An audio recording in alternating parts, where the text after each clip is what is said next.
May kabit pala tong gagong to. Akala nyo hindi ko kayo nakita? Tapos ka ngayon sa akin.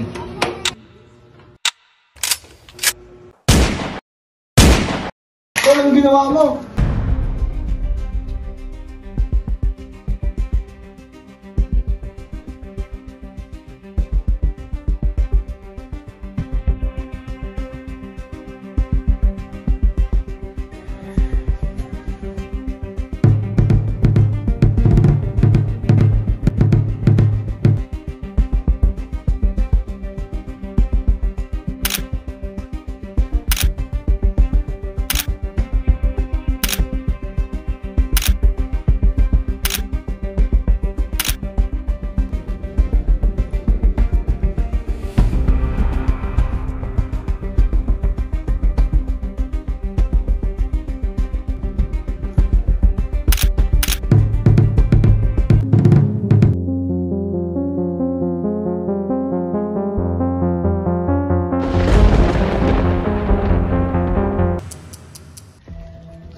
Gago yun ah.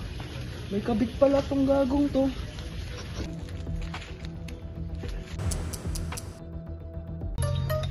Hello, pre.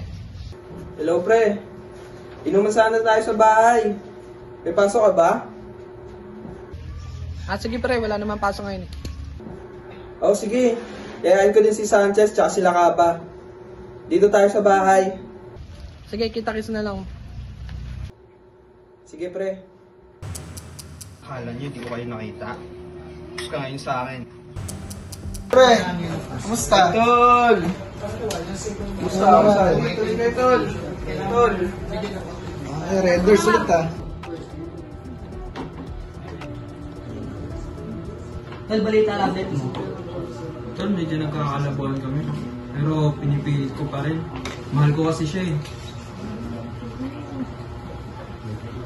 Nakakalabahan na ka, Tol. Bakit? Di ko alam, Tol. Madalas siyang umiiwan sa akin. Palagi ko naman siya chat. Pero umiiwan siya. May bago na yun, Tol. Ikaw, Padilla, kamusta yung update mo? Okay lang, pre. Medyo komplikado. Ba't komplikado, Tol? Basta. Tol, ikaw bahala dyan. Buhay mo yan.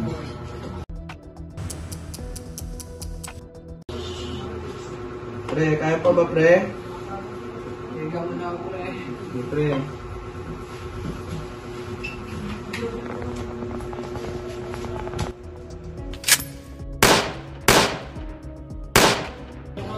Anong ginawa mo? Tol, tawag na ka ba? Tawag ka ng pulis. Hello po, sir. Hello, magandang araw sa Mateo Rizal Police Station. Si Officer National. Ano pangalan niyo? At ano kailangan niyo? Ako po si Janine Nakaba. Sir, kailangan ko po ng tulong dito sa Santa Barbara 1. Bali po kasi yung kaibigan ko po, binaril po. Kailangan po ng pulis na sa ambulansya. Sige, dyan lamang kayo matintay. Pupunta ng mga pulis at ambulansya. Sir, good afternoon, sir. Kailangan ng responder sa lugar ng Santa Barbara 1 sa Mateo Rizal, sir. Pero ano shooting incident, sir? Okay, copy.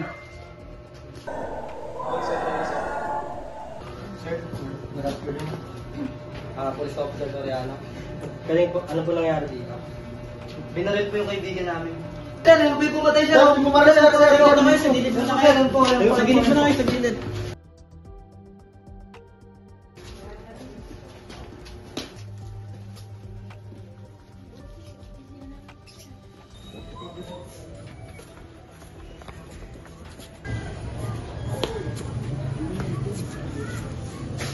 Ikaw ay naaresto namin sa salang pagpatay. May karapatan kang hindi magsalita. Ano mang sabihin mo ay maaaring gamitin laban sa iyo sa lahat ng korte sa Pilipinas. May karapatan ka rin pumili ng sarili mong abogado na may kakayahan at malaya. Hindi mo kayang bayaran ang serbisyo ng isang abogado, maglalaan ng gobyerno ng isa para sa iyo. May karapatan ka rin pumili ng isang doktor na mahusay at malaya na magsasagawa ng eksaminasyong pisikal. Hindi mo kayang bayaran ang serbisyo ng isang doktor, gobyerno na ang maglalaan ng isa para sa iyo. Naintindihan mo ba ang mga karapatang ito? Opo, sir.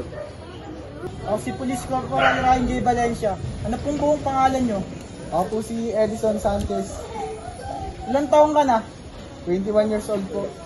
Saan ka nakatira? Sa number 38, Okra Street, Barangay Tumana, Marikina City po. Anong trabaho mo? Wala po akong trabaho. Ano ang ugnayan mo sa suspect at biktima? Mga kaibigan ko po sila. Isang magandang araw sa iyo. Ako si Police Corporal Rebanal. May ilan lang ako katanungan para sa iyo. Maaari ko bang malaman kung anong pangalan mo? Ako po si Johnny Nilacaba. Ilang taong ka na? 23 years old po. Saan ka nakatira? Sa Block 32, Ampalaya, Tumana, Marikina City. Maaari ko din bang malaman kung anong trabaho mo ngayon? Wala po trabaho ngayon. Ano ang relasyon mo sa suspect at sa biktima? Kaibigan ko po yung suspect at biktima. Sino-sino ang mga kasama nyo nung nag-inom kayo bago nangyari ang insidente? Kami pong magkakaibigan, si Peralta po, si Padilla, at si Edison po. Ano oras ka na po mo ganyan? Mga alas 12 po ng tanghali, sir. Anong oras nangyari ang krimen? At nasaan ka mismo nung nakita mong binaril si Padilla? Mga bandang 1 p.m. po yun. Nandun po kami sa loob ng bahay nila Peralta. Meron bang iba kinikilo si Peralta bago kayo mag-inom? Wala po, sir. Ano pinatay ni Peralta si Padilla? Ma'am, binaril po siya, ma'am. Ba't hindi niya napigilan si Peralta na gawin ang krimen? Masyado pong mabilis ang pangyari at hindi ko po inakalang babarilin niya ito at nagdala siyang baril. Maaari mo bang i-describe sa akin kung anong naging reaksyon ng suspect pagkatapos niyang gawin ang krimen? Siya ba yung naging balisa or naging mas agresibo pa? Yung suspect po ay naging balisa po siya. Bigla po siyang napatayo at maya-maya po ay natulala at nakaupo. At nabitawan niya na rin po yung baril. Maya-maya po habang nagiinuman po kami, nalasing po si Padilla at nakatulog po sa sahig. Tapos maya-maya rin po ay bigla pong kumuha ng baril si Peralta at tinutok niya po ito sa ulo ni Padilla at binaril niya po ito. At doon po ay napatayo si Peralta at nabitawan niya po ang baril at umupo po sa gilid. Sa tingin mo, ano ang motibo ng suspect? Bakit niya nagawa ang krimen na ito? Sa tingin ko po, ang motibo po ng suspect ay tungkol po sa love life. Dahil nagsimula pong tumaas yung tension nung napag-uusapan na po namin tungkol sa love life.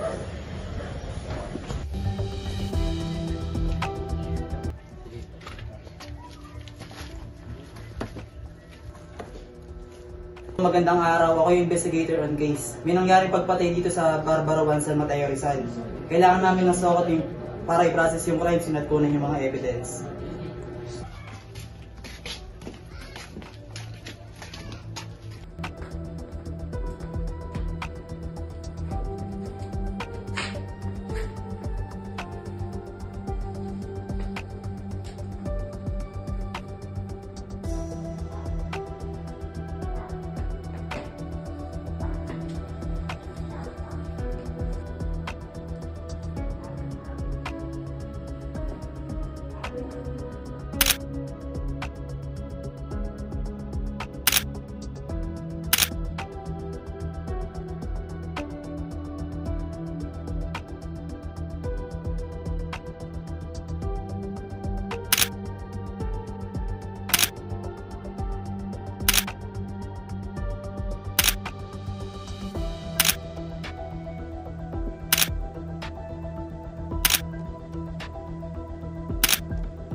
Hello, sir. Ako nga pala si Police Officer Soriano and dito po kami ngayon sa Santa Barbara 1. Yung may nangyari pong krimen about po sa binaril po isang lalaki. Okay po, thank you po. Sige, papunta na ang aming team.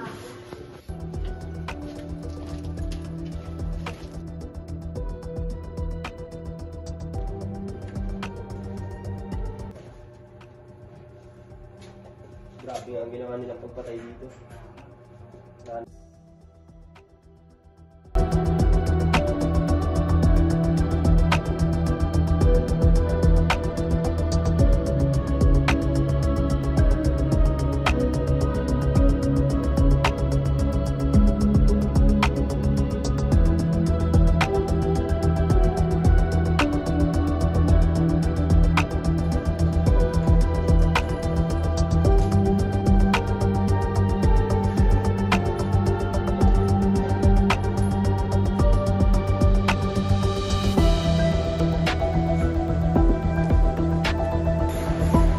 Malaman kung anong iyong buong pangalan at edad. Ako po si Regina Shara, 24 years old. Saan ka nakatira? Nakatira po ako sa Santo Niño, sa Mateo Rizal. At ano ang iyong trabaho? Kailan mo uling nakasama ang kasintahan mo sa parang? Kaninang umaga ko lang po ulit nakasama eh. Bakit? Ano po bang meron? Ano po nangyari? May alam ka ba sa nangyaring krimen na kung lunas sa ganap na loob ng hapon? Tawit ang pangalan niya ni Aranda at ang kaibigan mo sa Padilla. Bakit? Ano po nangyari sa kanilang dalawa? Ano ang iyong kaugnayan sa biktima at suspect? Yung victim po, kaibigan ko po yun, yung suspect naman po. Na naman po yung boyfriend ko. Meron ba kayong mga nakarangan dito o hindi pagkakaanuman ni Mr. Rata? Pero to po kasi niyan, hindi ako masyado nakapag-reply sa kanya or nakakasagot ng mga tawag niya. Kasi nga po, may trabaho ako, umaga, gabi, tapos uwi akong pagod, tapos gusto ko na lang agad matulog kasi nga syempre, kulang pa ako sa tulog. Tapos gusto niya, magre-reply ako agad sa kanya kahit sobrang pagod na ako. Ayun po. Sa mga lumipas na araw, may napansin ka ba na pagbabago sa ugali ng iyong kasintahan?